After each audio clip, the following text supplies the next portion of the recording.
menyisihkan waktu kita untuk datang kajian. Maka ketahuilah itu karena nikmat Allah buat kita. Allah mengatakan kalau bukan karena karunia Allah kepada kalian dan rahmatnya, ma zaka minkum min ahadin abada.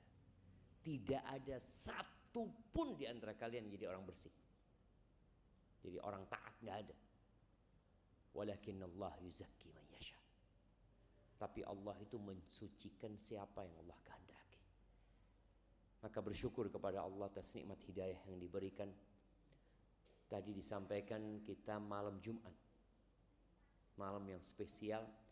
Tapi malam ini jadi lebih spesial jemaah, karena kita berada di awal 10 Dzulhijjah ya. Yang terus terang, woro-woro 10 Dzulhijjah itu nggak kelihatan di pinggir jalan. Tapi kalau ada momentum bazar, ada momentum pertunjukan atau apa, kita akan mendapati di jalanan itu flyer-flyer ditebarkan di sana. Anda nggak tahu apakah Masjid As-Siddiq bikin flyer nggak? Selamat memasuki 10 awal Dzulhijjah. Ada nggak? Kenapa? Enggak kan? Kalau masjid aja enggak, apalagi yang lain. Ini menunjukkan kepedulian kita kepada umat itu masih kurang. Orang beriman itu, ya bukan orang beriman, manusia itu pelupa ya. Allah mengatakan wadzakir. Elingno kata Allah. Ingatkan orang itu. Fa inna dzikra tanfa'ul mu'min. Peringatan itu bermanfaat buat orang beriman. Artinya orang beriman aja masih perlu dielingno gitu loh. Apalagi orang-orang yang ya separuh beriman ya. Orang-orang yang ya kalau kita lihat, kalau ada iklan pengumuman tentang diskon ongkir, gratis ongkir, itu orang semangat sekali. Kenapa dengan 10 awal Dzulhijjah yang kata Nabi alaihi salatu wassalam, ma min ayyamin al-amalu salihu fiha ahabbu ilallah min hadhil ayyam. Nggak ada kata Nabi SAW, hari-hari yang beramal soleh di dalamnya lebih Allah cintai daripada beramal soleh di 10 awal Dzulhijjah. Nggak ada. Bayangin, setahun itu berapa hari? 300? Ayolah sing kena jemaah. Setahun berapa hari? 366 tambah. Itu loh jemaah. Setahun berapa hari? 365.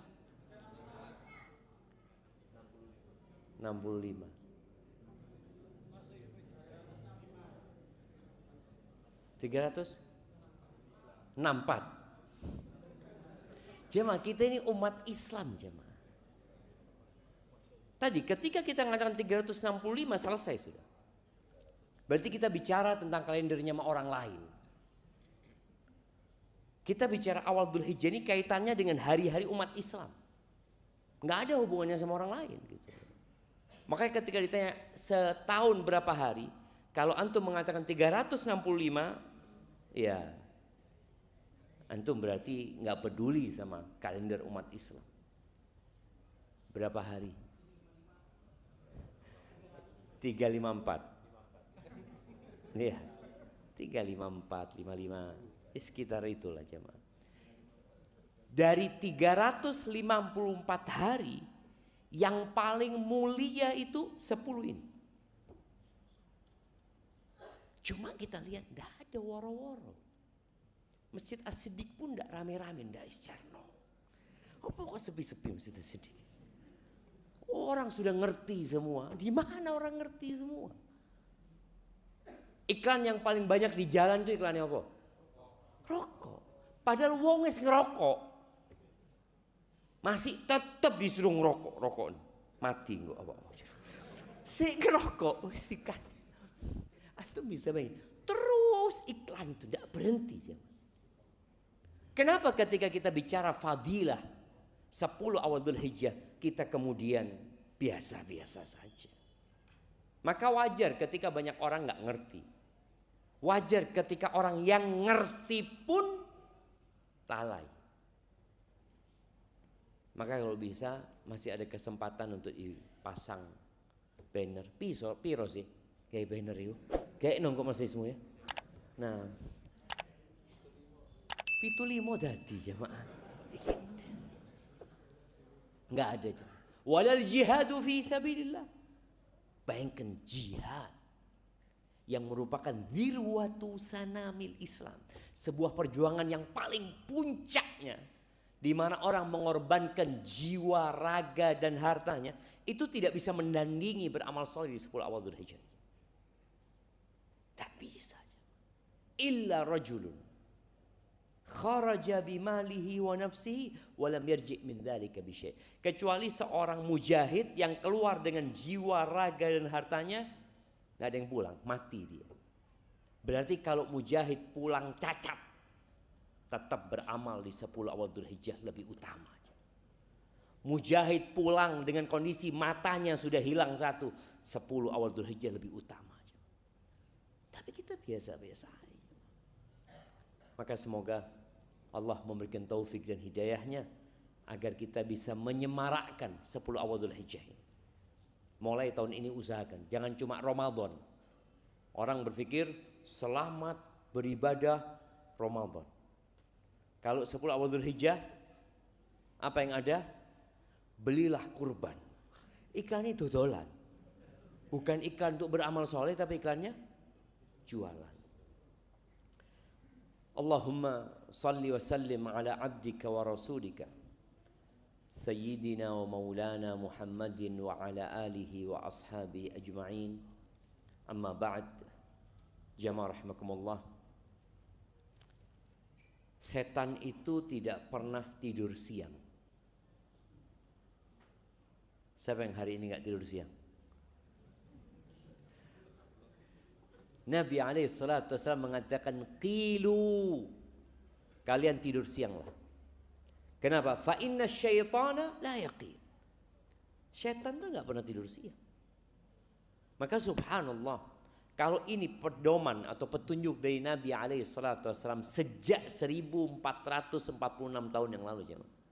Sekarang negara-negara maju itu nyuruh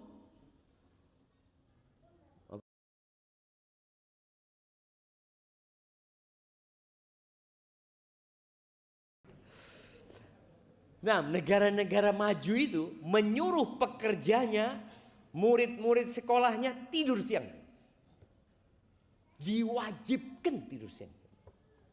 Loh, kita sudah dapat petunjuk dari Nabi SAW. Setan gak tidur siang ngapain? Ya godain orang terus. Gak ada ceritanya setan istirahat sih. Kesel aku godain fulan. Gak ada. Allah menceritakan di surat Al-A'raf ya, ayat 16-17. Setelah dilaknatnya iblis, Allah menceritakan hal ini tentang ucapan iblis, qal fabima aghwaytani la aq'udanna lahum siratakal mustaqim. Ya Allah, karena engkau sudah memutuskan aku ini tersesat, ya, gara-gara dia enggak nurut, dia dilaknat. La aq'udanna lahum siratakal mustaqim. Aku akan duduk menyesatkan mereka dari jalanmu yang lurus. Kita tiap hari doanya apa? Ihdinas siratal mustaqim. Setan mengatakan la aq'udanna lahum siratakal mustaqim. Tak enteni.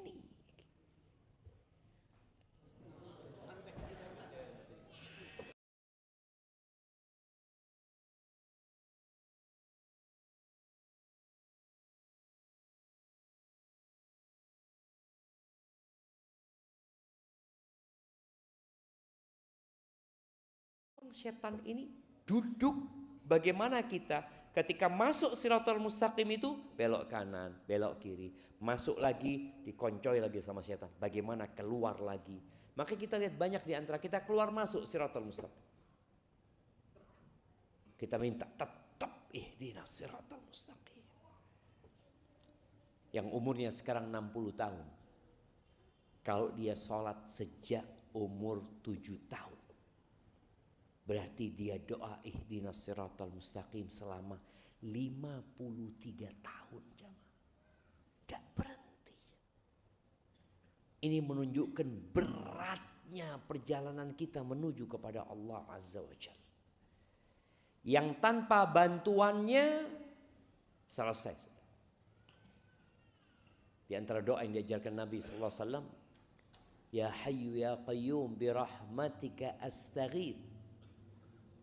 Aslih li sya'ni kullahu wa la takilni ila nafsi tarfata ain. Wahai yang mengatur kehidupan, yang maha hidup, yang semua yang ada diatur oleh Allah Azza wa Jalla, dengan rahmatmu aku meminta pertolongan. Nah, apa kok rame-rame? Dengan rahmatmu aku meminta pertolongan. Ya Allah, perbaiki semua urusanku. Jangan serahkan aku kepada diriku sendiri. Sekejap mata pun ojo ya Allah. Jangan ya Allah. Bayangin. Maka jangan pernah merasa sudah baik. Jangan merasa sudah ngaji. Wah, noise ngaji Ustaz, aman. Setan tidak bisa godain anda. Jangan. Kalau Allah serahkan kita kepada diri kita sendiri, kita akan binasa. Sekejap mata, dikit aja. Semenit antum diserahkan kepada diri antum sendiri, bisa murtad gitu. Karena setan akan duduk menyesatkan manusia. Tsumma la'atiyannahum min baini aydihim. Aku akan mendatangi manusia itu dari depan mereka. Wa min khalfihim. Dari depan dibisiki tidak mau, dari depan didatangi sama setan. Wa an aimanihim, dari kanan. Wa an syama'ilihim, dari kiri. Bayangkan. Antum maju ada setan, mundur ada setan, noleh kanan ono setan, kiri ono setan. Lalu setan mengatakan target yang paling dia inginkan adalah wala tajidu aktsarahum syakirin. Engkau akan mendapatkan kebanyakan mereka enggak bersyukur. Bayangin ya. Jumlah manusia sekarang berapa di muka bumi ini? Jamaah, kalau di bumi tidak tahu di Sidoarjo. Berapa jumlah manusia di Sidoarjo? Ada yang tahu? Lu mau sudah rubik warga ini dewi jamaah. Ya banyak lah jamaah. Penduduk bumi itu 8 miliaran sekarang. Dari 8 miliar itu 6 miliar itu nggak kenal sama Allah. Bayangin. Yang non muslim itu 6 miliar dengan berbagai macam agama mereka. Yang 2 miliar ini muslim. Tapi yang sembahyang biro, antum bisa lihat. Yang kemarin Ramadan puasa, berapa banyak? Kalau antum keluar ke jalan, yang perempuan kita bisa bedakan yang muslim sama non muslim. Yang laki gimana bedainnya? Kadang-kala kita mengucapkan salam, Islam, pemuda Islam. Ya. Gak kelihatan kadang-kala. Maka tadi setan benar-benar menargetkan kebanyakan orang gak bersyukur. Dan Allah mengatakan wa qalilun min ibadiyas syakur. Sedikit kata Allah dari hamba-hambaku yang pandai bersyukur. Sedikit. Iblis menargetkan kebanyakan tidak bersyukur. Dan Allah menyampaikan sedikit yang pandai bersyukur. Maka tadi kalau bicara kira-kira kita ini pantas enggak dapat rahmatnya Allah? Pantas enggak masuk surga kita jemaah? Sedangkan Ya kalau bicara sodakoh, antum lebih banyak sodakohnya apa lebih banyak yang disimpan? Kita lihat. Baca Quran dalam 24 jam, berapa sih waktu yang kita gunakan untuk membaca kalamullah, untuk membaca firman Allah? Itu berapa banyak waktu kita?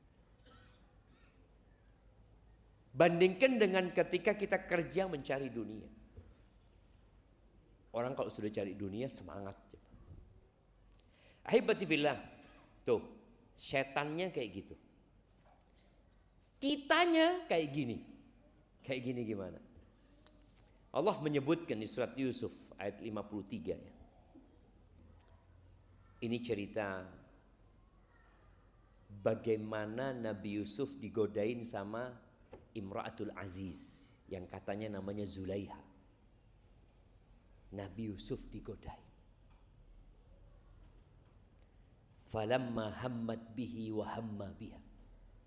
Allah sebutkan ketika perempuan ini ada himmah, ada keinginan, dan Nabi Yusuf manusia, ada terbetik di hati beliau.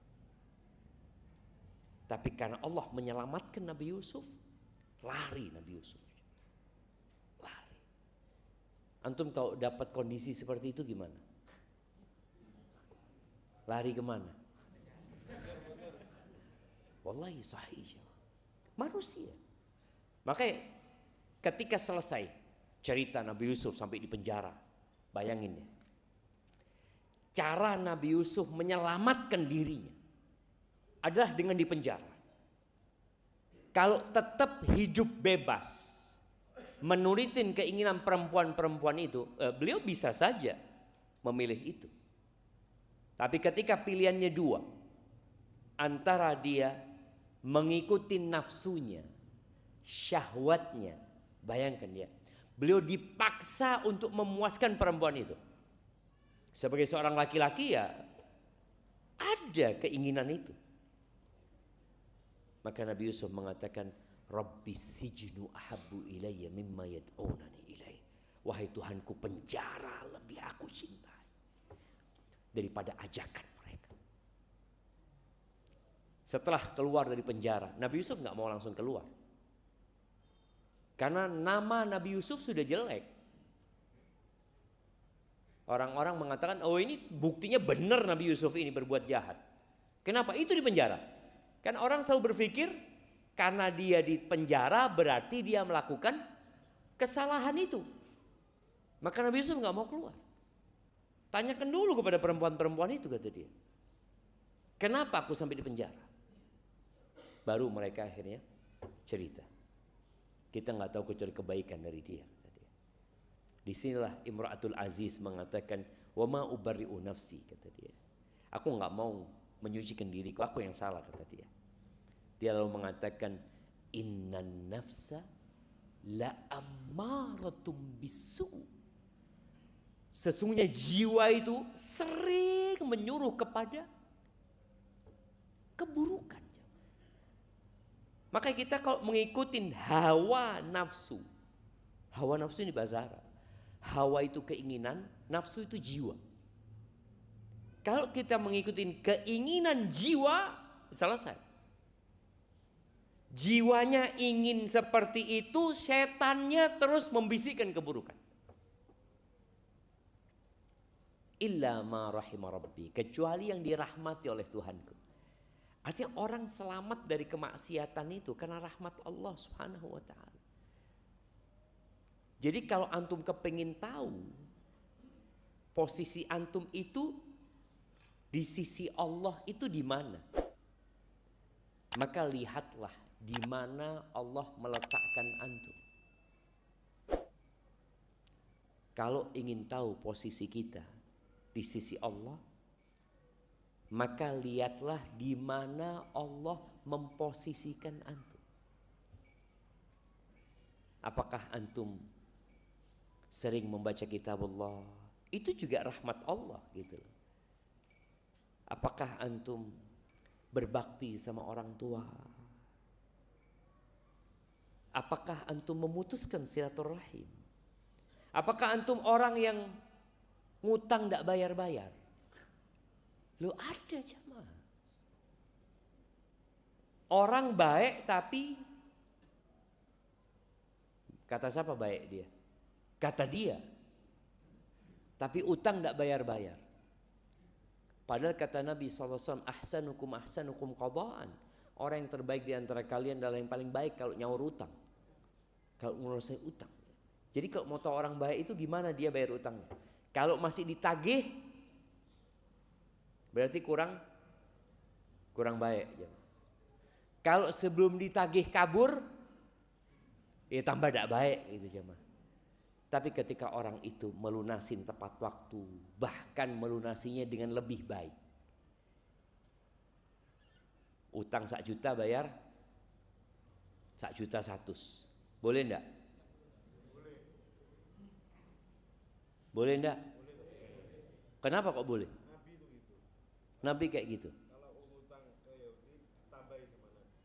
Melunasinya. Masya Allah, zakat anak kasih hadiah. Masya Allah, fadl. Yang enggak boleh itu kalau minta tambahan. Itu yang tidak boleh. Tapi kalau dilebeni tidak apa-apa. Tapi kalau orang itu minta tambahan, itu yang namanya riba. Akadnya itu 1 juta bayar 1.100.000. Tapi kalau dia enggak, maka di sini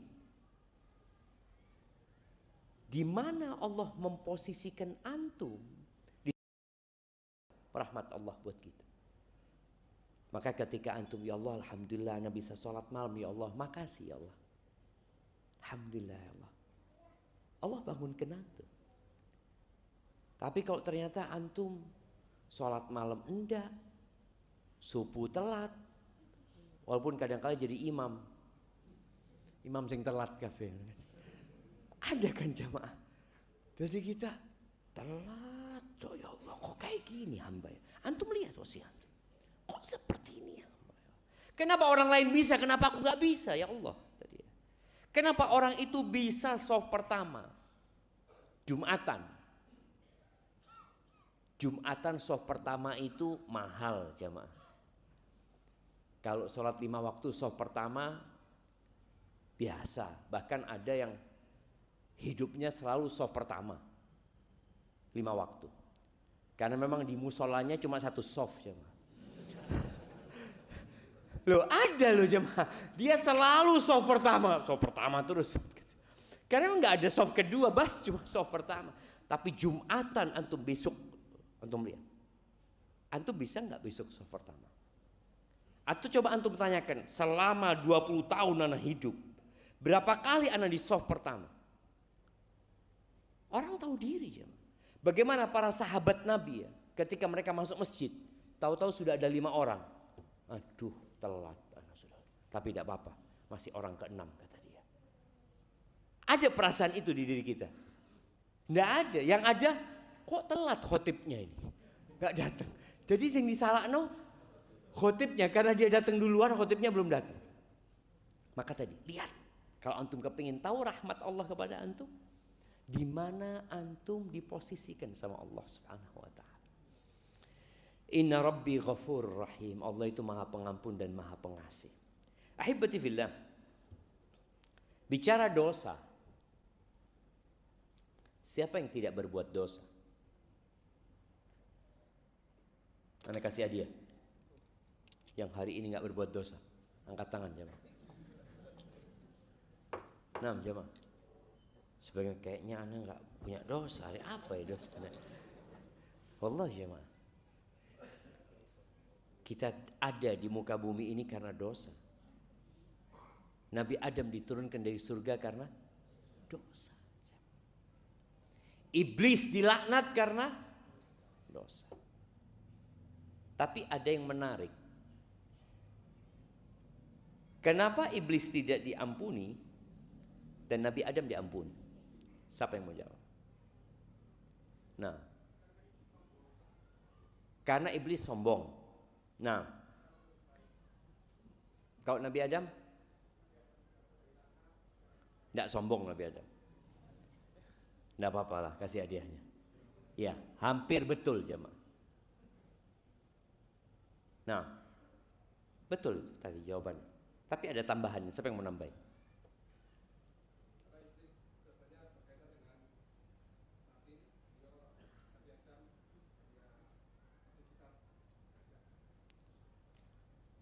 Iblis berkaitan dengan hati, tapi kan tidak mau sujud dia. Berkaitan dengan badan juga dia.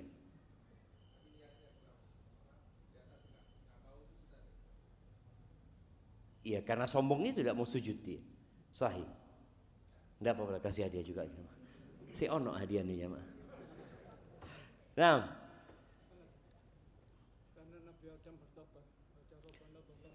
karena Nabi Adam bertobat, iblis tidak tobat. Ya, sahih. Nah, puntek hadiah nih gue. Perbedaannya, tadi semua itu betul. Perbedaannya itu, Nabi Adam itu melanggar sebuah larangan. Iblis itu tidak melaksanakan perintah.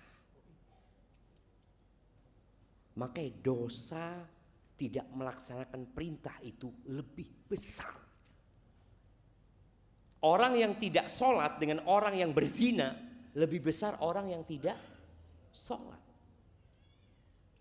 Kadang-kadang di masyarakat kita kan dianggap, oh fulan, masya Allah fulan, baik, fulan. Nggak narkoba, nggak apa, cuma nggak sembahyang. Nggak baik itu berarti. Berarti dia nggak baik. Dia tidak melaksanakan perintah. Dan biasanya orang tadi, kalau tidak melaksanakan perintah, ada unsur sombong. Disuruh tidak nurut. Kalau dilarang melanggar, biasanya karena nafsu. Karena nafsu. Nabi Adam tadi dibujui sama iblis ini. Kau mau aku kasih tahu? Hal adulluka, pinter iblis sama. Iblis itu punya pengalaman godain kita sejak Nabi Adam sampai sekarang. Nabi Adam meninggal dunia, Nabi Nuh meninggal dunia, kaumnya itu ya disesatkan sama iblis ini. Dia ngomong, kau mau Adam, aku kasih tahu pohon khuldi. Makanya kita sekarang kalau tanya Nabi Adam makan apa? Buah khuldi. Yang ngasih nama khuldi siapa? Iblis itu. Padahal enggak, mati Nabi Adam. Khuldi itu artinya kekal gitu. Buah kekekalan. Kan orang sekarang berpikir bagaimana hidup lebih lama di muka bumi ini. No, mati kan. Maka tadi kalau bicara dosa, semua berbuat dosa.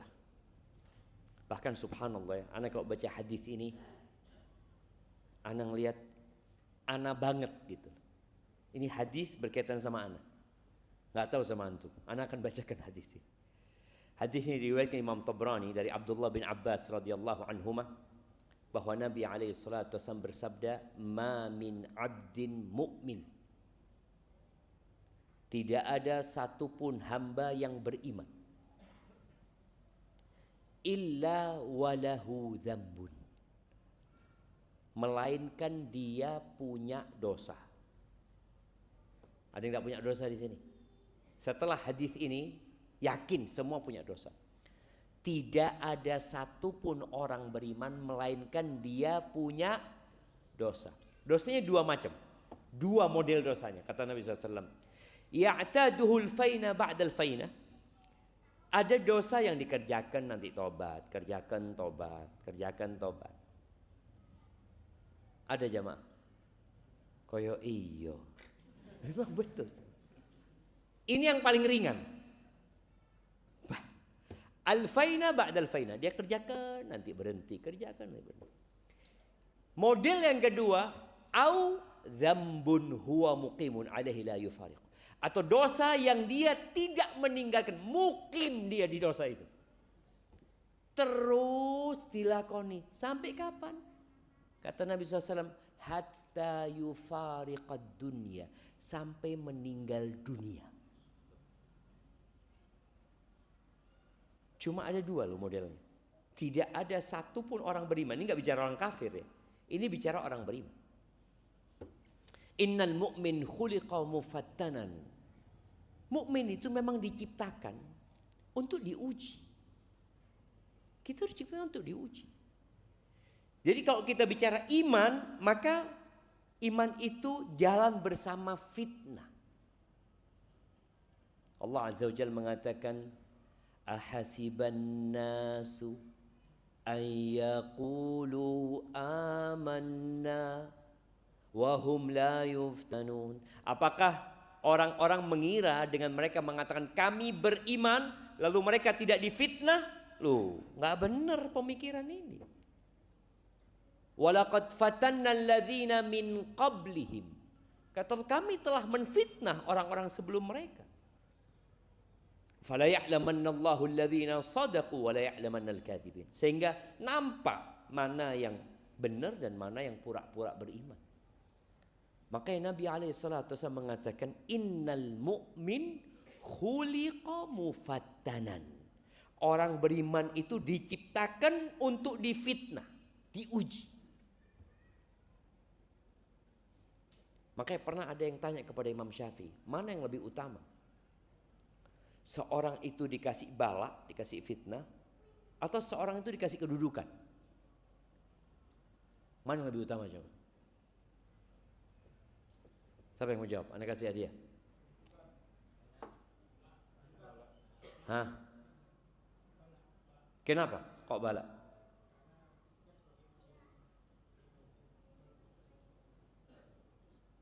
Karena dia nggak akan dapat kedudukan sampai dikasih bala. Fadhal kasih hadiah. Iya kata Imam Syafi'i.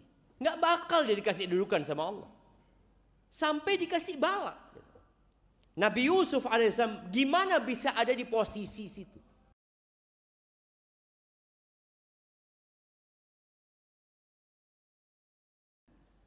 Dibuang.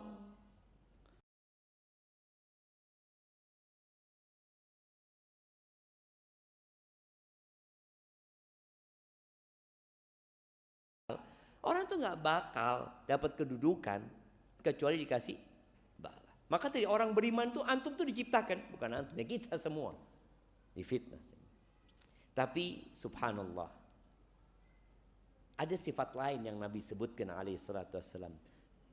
Tawwaban. Mukmin itu suka tobat.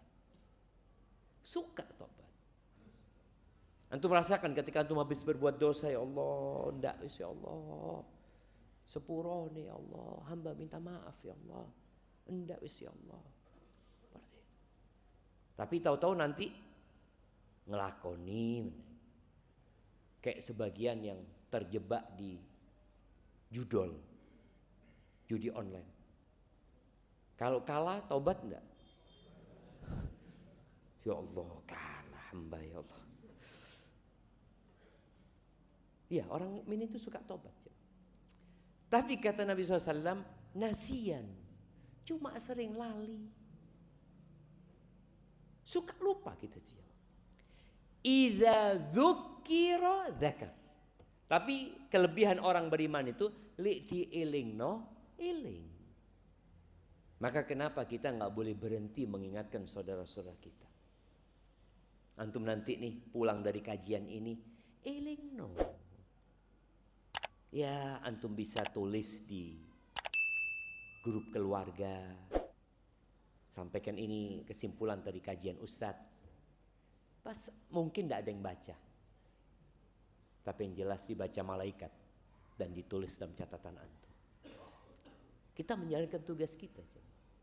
Dan di antara memposisikan diri kita mulia di sisi Allah Azza wa Jalla adalah melaksanakan perintahnya. Kita semua hafal surat Al-Asr. Wal asri innal insana lafi khusr. Itu kata Allah. Semua manusia itu dalam kerugian. Illalladzina amanu. Kecuali orang beriman. Alhamdulillah. Allah menjadikan kita orang beriman. Wa amilus salihat. Alhamdulillah Allah kasih taufik kita datang kajian hari ini. Dan semoga kita bisa beramal soleh sampai mati. Apakah cukup beriman dan beramal soleh? Nggak cukup. Allah katakan watawasau bil haq. Nggak cukup antum kajian ngerungokno dewe, pokoknya tak lakoni dewe lo, nggak cukup. Terus watawasau bil haq, antum harus sampaikan itu. Ada banyak kemungkaran terjadi karena ada pembiaran dari kita. Ustadz nggak mungkin ketemu sama semua orang. Dan alhamdulillah yang datang ke masjid itu biasanya orang baik. Orang baik enggak? Kayaknya orang baik kita. Iya loh. Tapi yang nggak datang kajian itu gimana dia dapat peringatan? Di Elengno tentang 10 awal Dzulhijjah itu. Siapa yang menyampaikan? Ya antum.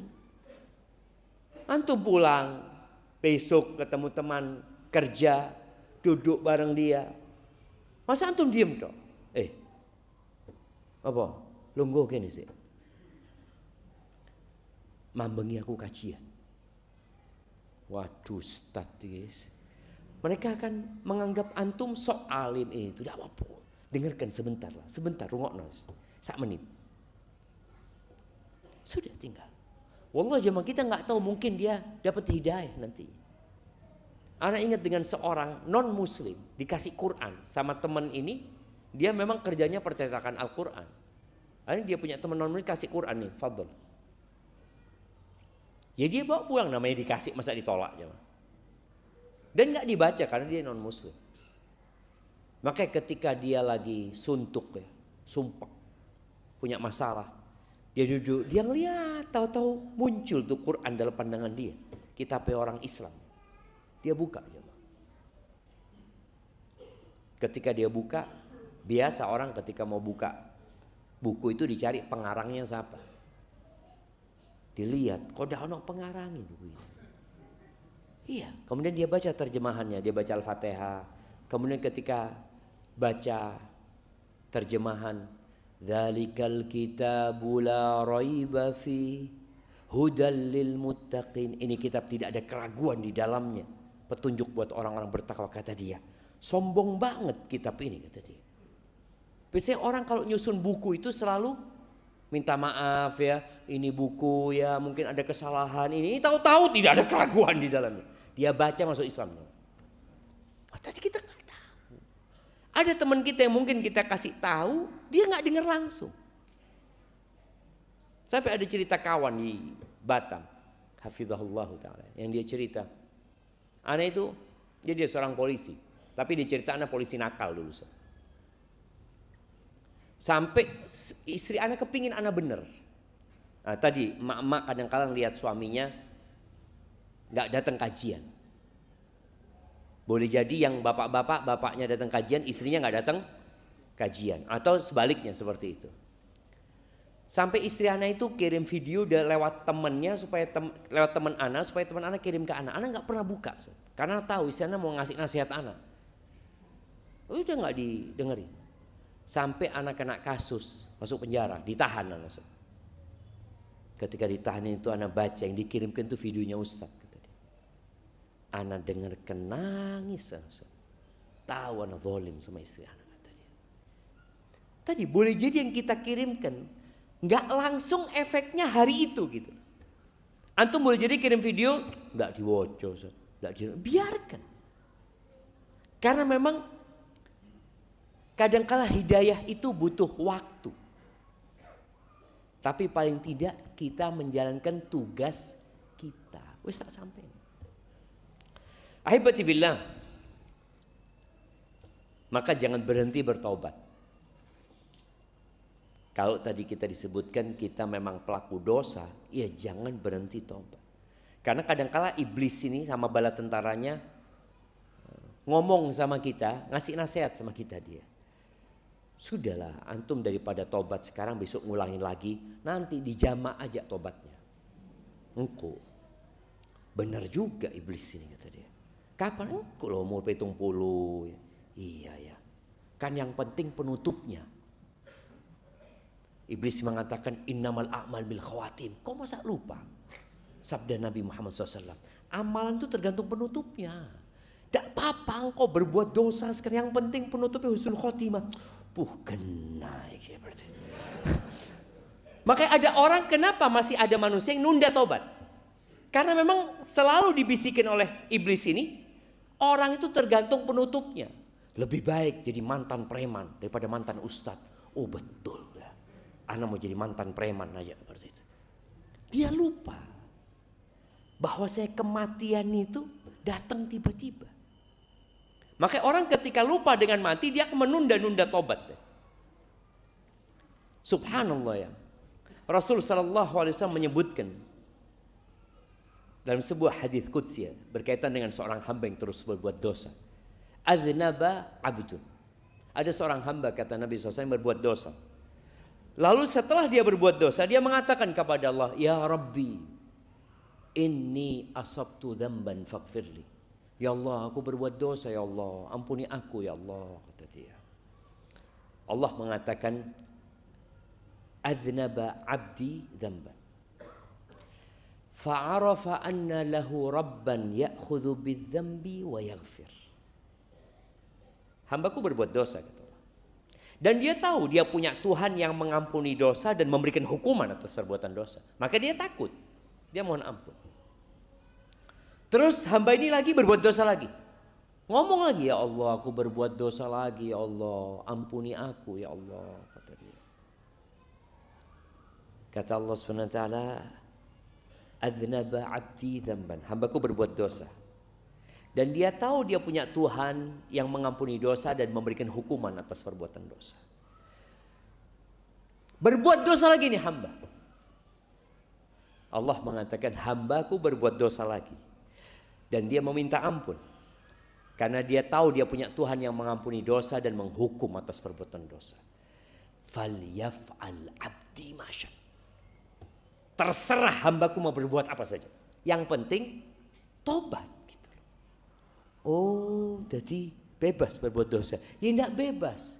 Maksudnya manusia itu sudah diciptakan berbuat dosa. Ketika antum terjebak dalam perbuatan dosa, jangan nunda tobat. Innallaha yabsutu yadahu bil-lail yatuba musii'un nahar. Kata Nabi SAW, Allah itu membuka pintu tobatnya, membuka kedua tangannya di malam hari agar orang yang berbuat dosa di siang hari tobat. Jangan nunggu besok gitu. Jadi antum berbuat dosa hari ini, jangan nunggu besok ayana tobati mari Jumatan. Lo jangan. Kan habis asar tuh doa mustajab, Ustaz. Lo jangan. Mau doa besok nggak apa-apa, tapi tobatnya sekarang. Apa syaratnya tobat? Angkat tangan yang mau jawab. Nah, 3+1 syaratnya. Tidak ngulangi. Tadi sudah ngulangi dia 7 kali.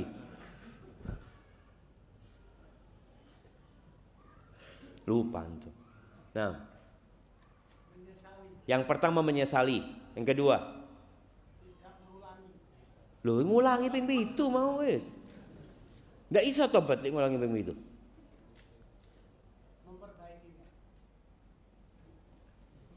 Pernah tobat Bapak?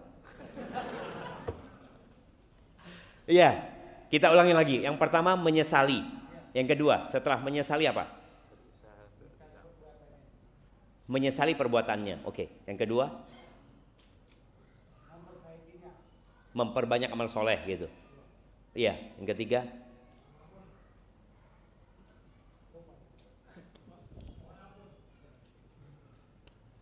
waduh jemaah. 3+1 harus lengkap jemaah. Kita ini kadang-kadang merasa anak sudah tobat, Ustaz. Loh, tapi syaratnya belum lengkap. Nah, menyesali. Loh, tidak mengulangi itu 7 kali ngulangi guys. Memohon ampun, istighfar.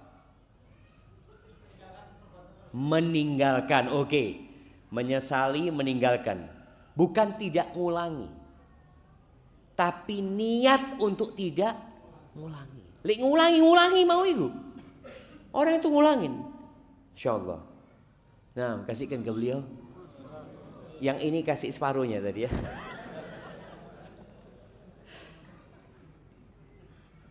Ojo kayak separuh jemaah, ndak apa jemaah. Iya, jadi tadi jemaah menyesal, kemudian yang kedua meninggalkan. Karena ada orang menyesal tapi masih ngelakoni.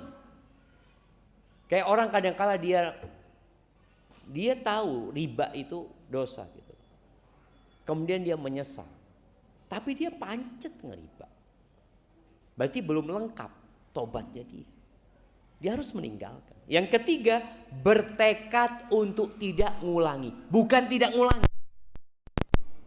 Bertekad, dia punya niat.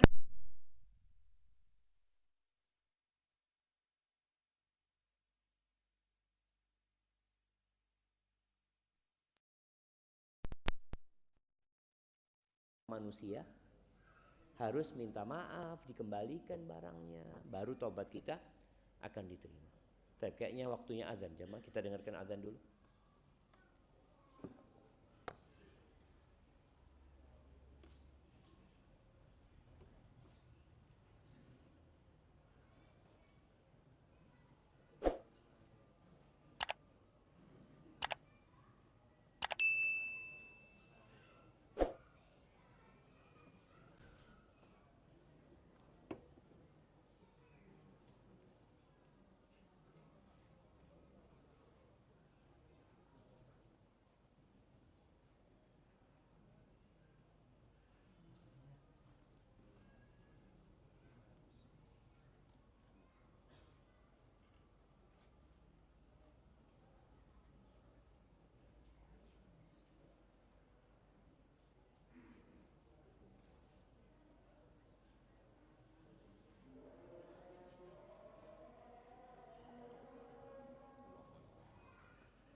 Allahumma salli wa sallim ala nabiyina Muhammad. Maka Perbanyaklah istighfar jemaah.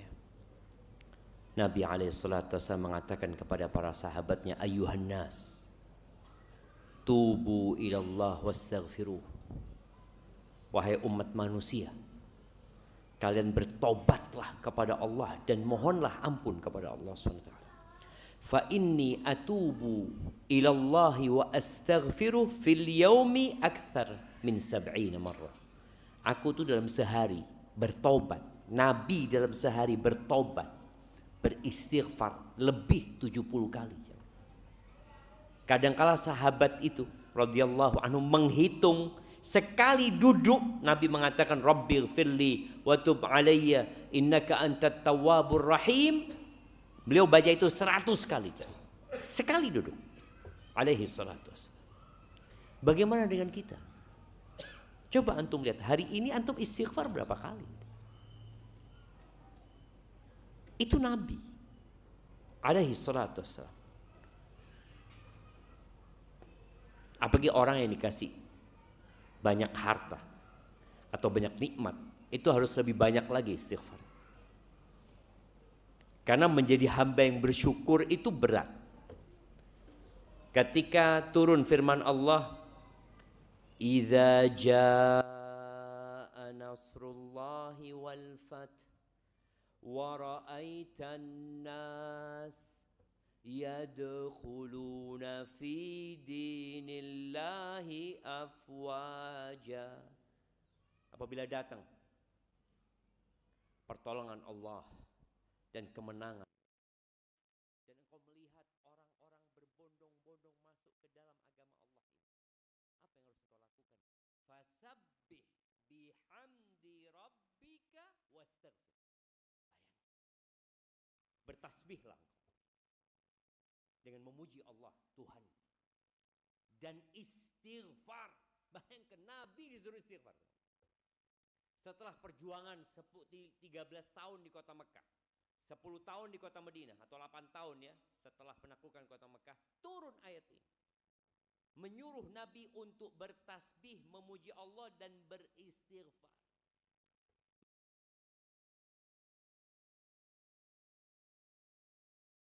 Subhanakallahumma wa bihamdika Allahumma ighfirli. Minta ampun. Maka jangan berhenti, karena istighfar itu akan membersihkan hati kita dari karat-karat dosa. Yang tadi kita terus berbuat dosa, semoga dengan istighfar itu dihapuskan. Kemudian jamaah rahimakumullah, iman itu naik turun. Tolong jaga yang wajib. Ketika iman kita sedang turun, yang wajib ini kerjakan dengan sempurna. Karena Allah itu lebih suka dengan yang wajib daripada yang sunnah. Tapi sebagian orang berpikir Allah itu lebih suka dengan yang sunnah. Makanya sebagian kita kalau sholat malam itu khusyuk. Sholat wajib. Yusna andindi, tahu-tahu loh, wes salam imam, assalamualaikum, assalamualaikum.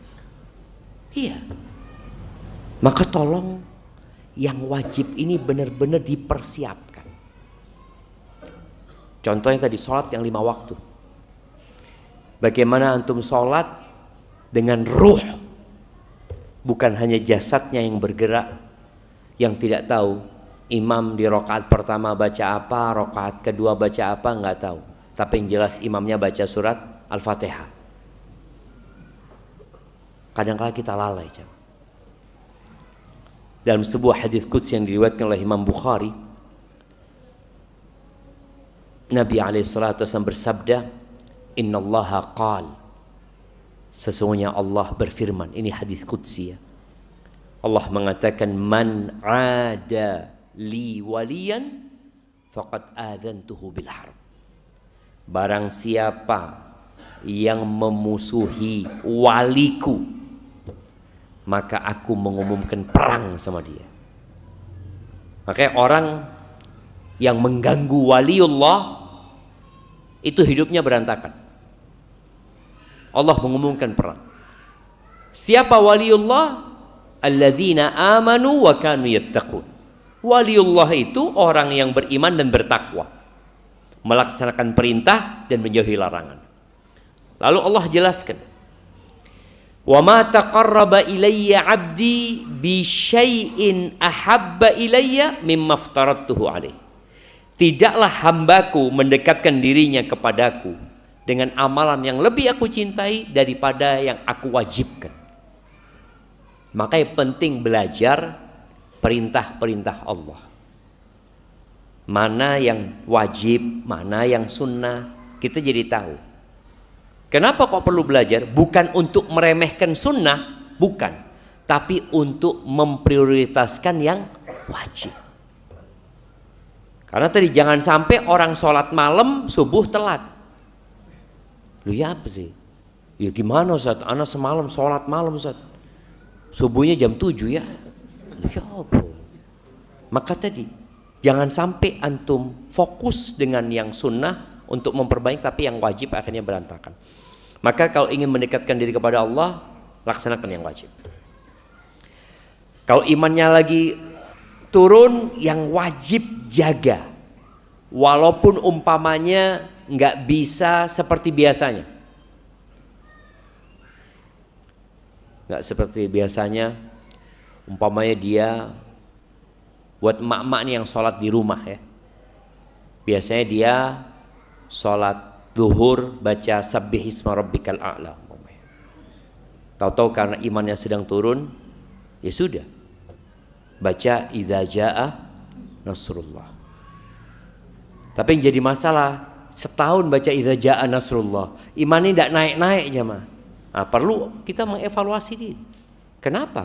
Kok aku tidak naik-naik? Dulu aku baca sabbihisma rabbikal a'la, dulu aku baca al-waqi'ah, dulu aku baca tabarok ketika sholat nih. Kok sekarang di posisi itu gitu loh. Setelah yang wajib dijaga, Allah mengatakan wa ma yazalu abdi. Ini kalau bicara posisi ya. Orang itu kan kalau di dunia kerja dia ingin dekat sama atasan supaya dipromosikan ya, supaya tidak dimutasi ke tempat yang jauh, adalah manfaat dekat sama atasan itu. Antum merasakan itu. Maka kalau ingin dekat sama Allah, kalau yang wajib kan semua sama. Kalau kita bicara nih sholat isya, semuanya sholat isya. Kita sholat isya bareng-bareng. Apa yang membedakan kita? Yang sunnah. Kata Allah, wa ma yazalu abdi, dan hambaku ini terus yataqarrabu ilayya bin nawafil. Dia mendekatkan dirinya kepadaku dengan yang nawafil, yang tidak wajib, yang sunnah-sunnah.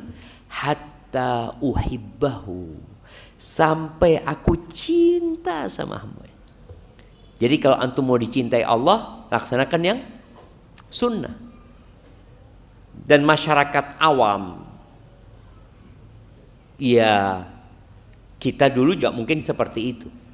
Kalau ditanya sunnah itu, kalau dikerjakan dapat pahala, ditinggalkan nggak apa-apa. Itu kan masyarakat seperti itu. Padahal sebenarnya rugi, karena kita kehilangan pahala. Apalagi kalau sistem kapitalis ya, belum untung aja sudah dihitung untung sama dia. Kayak umpamanya orang jualan di pinggir jalan, tahu-tahu ada galian di depan tokonya. Apa yang dia katakan? Saya mengalami kerugian. Rugi apa? Ya sejak ada galian ini. Kan memang belum dapat untung antum. Iya, seharusnya Anda dapat untung. Gara-gara ada galian, orang nggak bisa beli di tempat Anda. Ini rugi. Oh, masya Allah tuh. Belum dapat aja sudah dihitung untung sama dia. Tadi pahala-pahala itu, kenapa antum nggak hitung untung? Sehingga orang kalau dikasih tahu, iki lo sunnah, oh kan cuma sunnah. Makruh, aduh, makruh itu dikerjakan tidak apa-apa, ditinggalkan dapat pahala. Terus dikerjakan, ya kan tidak apa-apa, rugi. Orang tuh rugi antum ketika mengerjakan yang makruh itu. Antum kehilangan keuntungan. Dan orang yang cerdas itu akan berpikir enggak, rugi ya. maka dia akan semangat melaksanakan yang sunnah dan menjauhi yang makruh. Terus kalau sudah dicintai Allah, jangan ditanya antum akan dapat apa, jemaah. Yang terakhir jemaah, sebelum kita masuk ke sesi tanya jawab ya. Ada sebuah doa yang diajarkan oleh Nabi SAW kepada sahabat yang namanya Shaddad ibn Aus. Nabi pernah mengatakan kepada Shaddad ini, ya Shaddad ibn Aus, dipanggil sama Nabi SAW. Idza ra'aitan nas qad iktanazu adh-dhahaba wal fiddah. Kalau engkau melihat, engkau akan hidup di satu fase nanti. Engkau melihat orang-orang itu menimbun harta, emas dan perak. Kita tahu fitnahnya umatnya Nabi Muhammad SAW apa? Harta. Sahabat hidup susah dahulu. Tapi akan ada fase di mana harta berlimpah ruah. Orang yang hidup di Indonesia itu mengalami fase sulit di masa penjajahan Belanda contohnya. Orang itu pakai baju, ya kita dulu waktu SD dikasih tahu bajunya dari apa? Goni.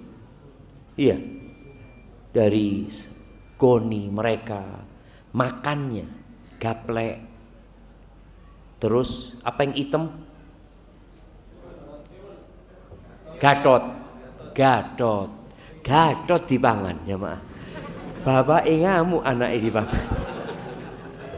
Iya, gatot dipangan mereka dulu jemaah. Subhanallah. Yang seumur anak mengalami fase masih sulit. Kita dulu itu beli baju setahun sekali. Sekarang tiap Jumat datang paket apa? Lagi murah, lagi sponsor, lagi apa? Ya Allah jemaah, Allah kasih kemudahan. Makanya Nabi SAW mengatakan kepada Shaddad, kalau kau lihat orang sudah sibuk dengan dunianya, menimbun emas dan perak, faktanis haula'il kalimat. Nih aku ajarkan doa, engkau timbun doa. Banyak-banyak engkau bacain. Apa doanya? Allahumma inni as'aluka tsabata fil amri wal azimata 'ala rusydi. Ya Allah, aku meminta ketetapan dalam urusan ini. Karena godaan semakin banyak. Boleh jadi pagi beriman, sore wis kafir. Boleh jadi ketika fitnah itu datang. Maka yang diminta pertama supaya dikasih ketetapan dalam urusan agama ini. Wal azimata 'ala rusyd. Azimah, tekad yang kuat di atas kebenaran. Karena ada orang semangat tapi salah. Antum lihat, ada berapa banyak orang-orang yang mengamalkan amalan-amalan, dia amalkan jamaah, padahal salah. Nabi tidak mengajarkan, tapi semangat dia. Jangan sampai ya Allah, aku minta semangat tapi di atas kebenaran. Wa as'aluka mujibati rahmatik, dan aku meminta kepadamu perkara-perkara yang mewajibkan rahmatmu datang. Wa azaima maghfiratik, dan urusan-urusan yang membuat ampunanmu datang kepadaku ya Allah. Minta sama Allah. Karena kita nggak tahu amalan mana yang bisa mendatangkan rahmat Allah kadang-kadang. Sudah minta ya Allah supaya kasih taufik, kasih hidayah, bisa mengamalkan amalan yang mendatangkan rahmat Allah dan ampunannya. Wa as'aluka syukra nikmatik, dan aku meminta kepadamu agar aku mensyukuri nikmatmu ya Allah. Wa husna ibadatik, dan agar ibadahku kena baik ibadahku. Karena ada orang beribadah yang penting ibadah, yang penting sholat enggak. Bagaimana ibadahnya hasan, bahkan ahsan kalau bisa. Kita minta sama Allah SWT. Wa as'aluka qalban saliman, dan aku meminta kepadamu hati yang selamat. Ya, selamat dari semua penyakit ya, khususnya dari kesyirikan. Kemudian dari kecintaan kepada dunia, dari hasad, iri, dengki. Allah jemaah, itu penyakit yang bisa menghilangkan kebaikan-kebaikan kita. Minta qalban saliman, walisanan sadiqan, minta lisan yang jujur, hatinya salim, lisannya shadiq. Maka Abu Bakar disebut as-siddiq ya, subhanallah. Wa as'aluka min khairi ma ta'lam. Aku meminta dari kebaikan yang engkau ketahui. Wa a'udzubika min syarri ma ta'lam, dan aku berlindung kepadamu dari keburukan yang engkau ketahui. Artinya kita menyerahkan kepada ilmu Allah, dan kita tahu Allah ilmunya meliputi segala sesuatu. Wa astaghfiruka lima ta'lam, dan aku memohon ampun kepadamu atas yang engkau ketahui dari dosa-dosa yang aku kerjakan. Innaka anta 'allamul ghuyub, sesungguhnya engkau maha mengetahui dengan yang gaib. Tuh jamaah, baca doa itu, dihafalin, dicari doanya. Hadisnya sahih diriwayatkan Imam Ahmad, dan perlu banyak-banyak kita mengamalkannya. Taib, ana akan jawab beberapa pertanyaan yang masuk. Masya Allah, ini ketik pertanyaannya jamaah. Niat ini jamaah. Assalamualaikum Ustaz. Waalaikumsalam. Salahkah saya jika saya tidak menikah dan tidak mempunyai anak? Pada saat kecil saya mengalami pelecehan seksual berulang kali dan mengakibatkan berubahnya pandangan dalam hidup menjadi bisek dan mengenai mental saya. Saya melakukan segala upaya memperdalam agama, sampai dengan ke psikiater, ruqyah, dan meminum obat penenang, sampai gaji saya habis untuk berobat. Dan alhamdulillah, pada detik ini saya sembuh dan bisa mengontrol diri saya. Tidak lama kemudian ujian baru datang lagi. Saya sakit dan didiagnosa HIV. Karena penyakit itu timbul di antara 3 sampai 10 tahun kemudian. Usaha saya yang saya lakukan hancur seketika, serasa tidak ada hasilnya. Saya tidak pernah menceritakan hal ini kepada siapapun. Apa yang harus saya lakukan? Apakah berdosa bila saya berbohong kepada calon istri saya? Atau apakah saya termasuk egois jika saya tetap menikah dan mempunyai anak karena bisa menularkan kepada istri dan anak saya?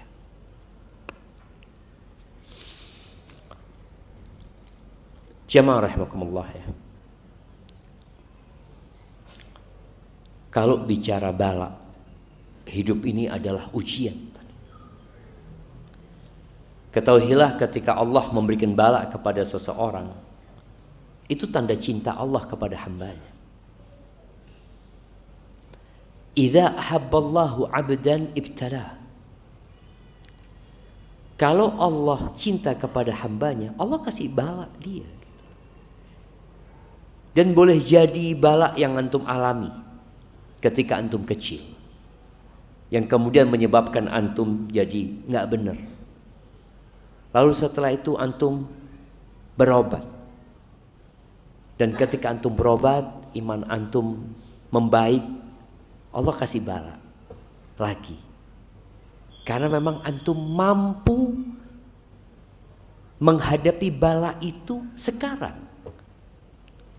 Kenapa bala itu tidak diberikan kepada antum ketika antum masih bisek? Kenapa?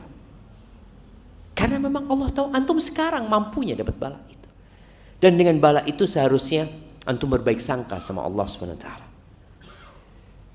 Karena bala itu menghapuskan dosa dan mengangkat derajat.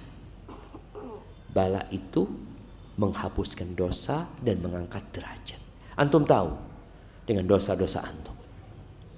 Maka nasihat ana, hadapi dengan bertobat kepada Allah dan ingat dengan kematian.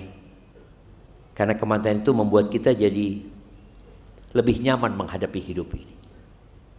Orang kaya kalau ingat mati dia tidak akan GR. Orang miskin kalau ingat mati ya dia juga nggak akan putus asa, karena dia tahu orang kaya pun akan mati dan aku pun akan meninggal dunia.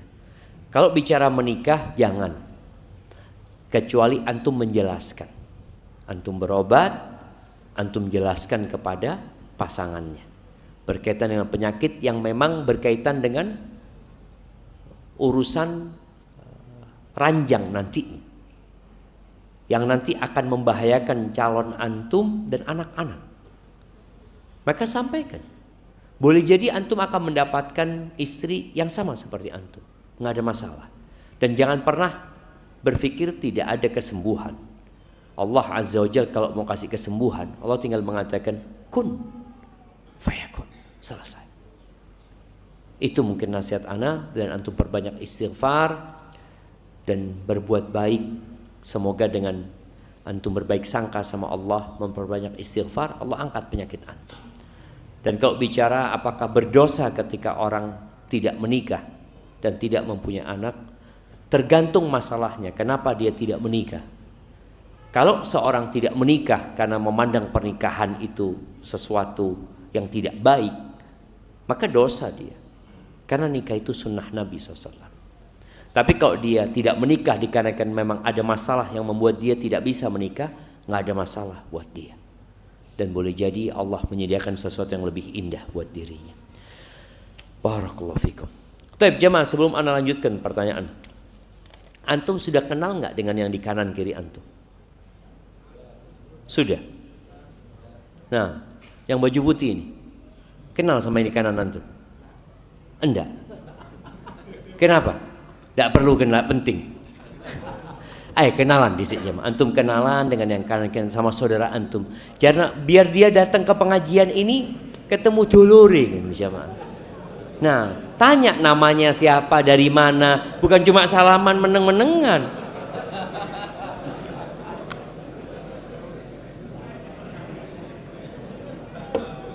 Iya, emak-emak juga sama. Emak-emak yang di belakang tanya lu dari mana, siapa namanya, apa profesinya.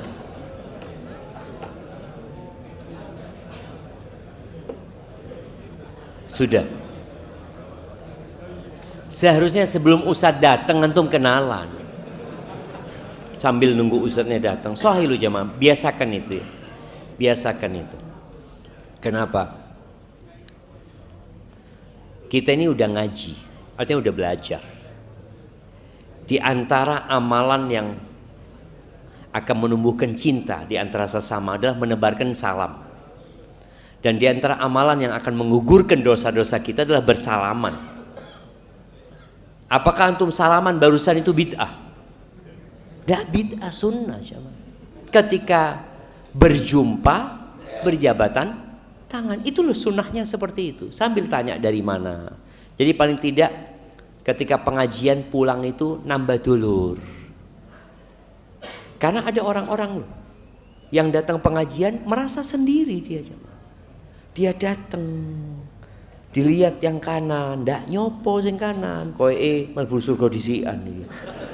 Kadang kala ada perasaan seperti itu. Lihat kiri juga ndak nyopo. Dan itu terjadi loh, terjadi. Maka usahakan panitia juga nanti kalau mau mulai kajian diingatkan jemaah. Sebelum ustadznya datang disampaikan tolong ya yang sudah nyampe duluan untuk berkenalan dengan teman-temannya. Tadi orang mukmin itu diciptakan nasiya, suka lupa. Idza dzukira dzakar. Lek dielingno eling. Kayak barusan disuruh kenalan. Iya. Mau kenalan sih isin-isin pisan. Duh kayak opo. Loh, dulur kita loh jemaah. Allah yahdikan tuh. Bagaimana hukum seorang anak yang menelantarkan orang tuanya yang lagi sakit karena pernah berselisih? Subhanallah jemaah. Al jaza'u min jinsil amal ya. Balasan itu sesuai dengan perbuatan. Kama tadinu tudan. Jadi sunnatullahnya itu dalam kehidupan ini, sebagaimana engkau berbuat, engkau akan dapat balasan. Ada seorang mahasiswa, ana sebagai pembimbing skripsinya, dia itu nulis skripsi penelitian di sebuah panti jompo di Jember. Dia ingin mencari tahu kenapa anak itu kok menelantarkan orang tuanya. Subhanallah jemaah. Ya, ana lupa berapa persen, tapi banyak di antara mereka ya karena orang tuanya yang menelantarkan anak-anaknya. Jadi ini orang tua ada yang cerita, iya saya yang salah kata dia. Karena dulu waktu saya nikah, saya punya anak, saya tinggal. Saya kerja kemana, sudah tua, pulang. Balik ingin diperhatikan sama anaknya. Walaupun anak tetap wajib loh berbakti sama orang tuanya. Cuma tadi itu jadi balasan buat orang tuanya. Anak bagaimanapun ya, kita itu wajib berbakti kepada orang tua kita yang muslim dan soleh. Kita wajib berbakti kepada orang tua kita yang muslim tapi jahat. Tetap kita wajib berbakti. Kita wajib berbakti kepada orang tua kita yang kafir. Wajib berbakti. Kepada orang tua kita yang kafir dan menyuruh kepada kekufuran, tetap wajib berbakti. Hanya saja kita nggak boleh taat dalam kemaksiatan. Tapi kalau berbuat baik itu wajib. Maka kalau bicara ini kadang-kadang orang tua tanya apa hukumnya gitu loh. Maka coba orang tua juga memikirkan, boleh jadi aku penyebabnya. Tapi bukan berarti kesalahan orang tua menjadi alasan anak durhaka sama orang tua, enggak. Tetap anaknya akan dihisap pada hari kiamat karena tidak berbakti kepada orang tuanya. Tapi tolong para orang tua ya, antum sebagaimana ucapan Umar bin Khattab ya, birru abna'akum tabirrukum abna'ukum. Birru abna'akum. Kalian berbaktilah sama anak-anak kalian, anak-anak kalian akan berbakti sama kalian. Loh, kita ini jangan bicara orang tua sama anak. Kawan saja jemaah pernah berbuat baik sama kita, kita ingat loh jemaah. Kawan, jangan bicara kawan, anjing pun kita bicara. Ketika kita berbuat baik kepada anjing, kira-kira ketemu lagi sama anjing itu, dia iling nggak sama kita ya? Kayak artinya itu ada. Bagaimana dengan anak sama orang tua gitu loh? Ya man yazra yahsud. Barang siapa yang menanam maka dia akan menuai. Barang siapa yang menebar pasir maka dia akan menuai badai. Afwan Ustaz, semoga Allah selalu membereskan, memberikan keberkahan untuk usia Ustaz. Amin. Izin bertanya Ustaz, apakah keutamaan 10 hari pertama Dzulhijjah juga termasuk malam atau hanya pada siangnya? Jazakallah khair. 24 jam. Allah bersumpah di surat Al-Fajr, wal fajri walayalin ashr. Demi fajar dan demi 10 malam. Jadi ketika menyebutkan hari, maka malamnya ikut. Tapi kalau menyebutkan malam, belum tentu harinya ikut. Seperti Lailatul Qadar, apakah siangnya ikut? Enggak, karena memang malam. Allah mengatakan hatta matla'il fajar, sampai fajar terbit, berarti sudah selesai gitu. Walaupun Al-Imam Syafi'i bicara Lailatul Qadar, beliau mengatakan aku juga suka orang itu sebagaimana menghidupkan malamnya, di siang harinya dia juga memperbanyak ibadah. Seperti itu. Jadi kalau malam, ya malam saja seperti yang disebutkan Lailatul Qadar, tapi kalau hari lebih umum ya. Seperti itu. Wallahu a'lam, itu yang Anda ketahui. Jadi jangan sampai akhirnya malamnya antum tidur-tiduran, siangnya baru ibadah. Padahal Sa'id bin Jubair yang meriwayatkan hadis Ibnu Abbas berkaitan dengan keutamaan 10 hari-hari awal Dzulhijjah itu, dia mengatakan la tudfi'u surujakum. Jangan kalian padamkan lentera-lentera kalian di 10 malam awal Dzulhijjah. Ini menunjukkan bahwasanya malamnya juga termasuk malam-malam yang mulia, jemaah.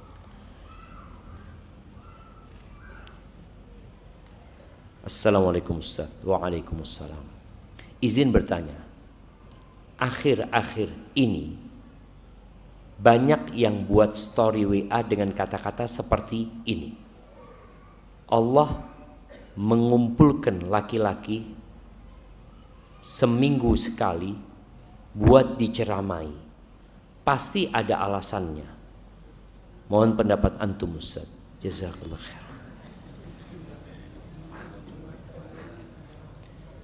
Allah, pasti ada alasannya, pastilah jemaah. Sejumat sekali, bukan seminggu sekali ya. Ingat, ketika orang Yahudi budayanya mempengaruhi satu daerah, maka mereka menyebutnya sesabtu. Setiap Sabtu. Walaupun hari Selasa tapi disebut sepekan, itu disebut sesabtu. Ketika budaya Nasrani yang lebih dominan, maka disebut seminggu. Ini padahal jelas-jelas sejumat ya, tapi ngomongnya tetap seminggu. Itu menunjukkan budaya Nasrani yang dominan. Dan ketika Islam yang ada sejumat. Orang Nasrani memang mereka ibadahnya, holiday mereka hari apa? Minggu. Orang Yahudi Sabat, orang Islam Jumat. Jadi kalau bicara Allah mengumpulkan laki-laki sejumat sekali buat diceramai, pasti ada alasannya, jelas. Nggak ada perintah Allah yang sia-sia, nggak ada perintah Allah yang tidak ada hikmahnya. Hanya saja ada hikmah yang diketahui, ada hikmah yang tidak diketahui. Laki-laki ini pemimpin, maka pemimpin ini kalau dikasih tahu, maka dia harus menyampaikan kepada anak buahnya. Jadi anak nggak tahu kalau mungkin maksudnya diceramai karena akeh dusoni, mungkin yang apalagi kalau perempuan ya, perempuan yang nyebarkan, lihat mas, awakmu itu diceramai ben Jumat. Karena apa? Ya karena untuk ngurusin istrinya. Benar. Iya. Kullukum ra'in wa kullukum mas'ulun an ra'iyati. Setiap kalian itu adalah pemimpin, dan setiap kalian akan dimintai pertanggungjawaban atas apa yang dia pimpin. Warrajulu, dan laki-laki, ra'in fi baitihi, dia pemimpin di rumahnya. Dan dia akan diminta pertanggungjawaban atas apa yang dia pimpin. Maka laki-laki ya harus terus belajar. Pemimpin itu nggak boleh berhenti belajar. Perempuan itu tidak diwajibkan Jumatan, tidak diwajibkan sholat berjamaah juga enggak. Antum bisa bayangin ya, kalau Allah wajibkan perempuan Jumatan, cukup masjid Siddiqi. Kabeh nggawa anake, bayine, kabeh butuh ya kayak sholat Id itu jamaah. Karena dibawa semuanya. Emang kalau perempuan Jumatan anaknya ditinggal di rumah, siapa yang ngurusin? Pembantu, wajib Jumatan juga. Loh kalau wajib Jumatan, loh semuanya datang enggak? Yang wajib pemimpinnya. Yang bakal jadi calon pemimpin, antum yang wajib. Dengarkan di sini dan sampaikan di rumah. Jadi bapak-bapak itu kalau bisa pulang ke rumah, duduk makan Jumatan sama anaknya, sampaikan. Pak, anaknya tanya, anak-anak tanya, ayah, tadi khutbah Jumat tentang apa? Masya Allah, bagus khutbahnya. Tentang apa ya? Wallahualam. Bapak itu urut. Atau datangnya telat gitu kan? Akhirnya nggak dapet tuh jamaah. Jadi kalau bicara pasti ada alasannya, jelas, yakin.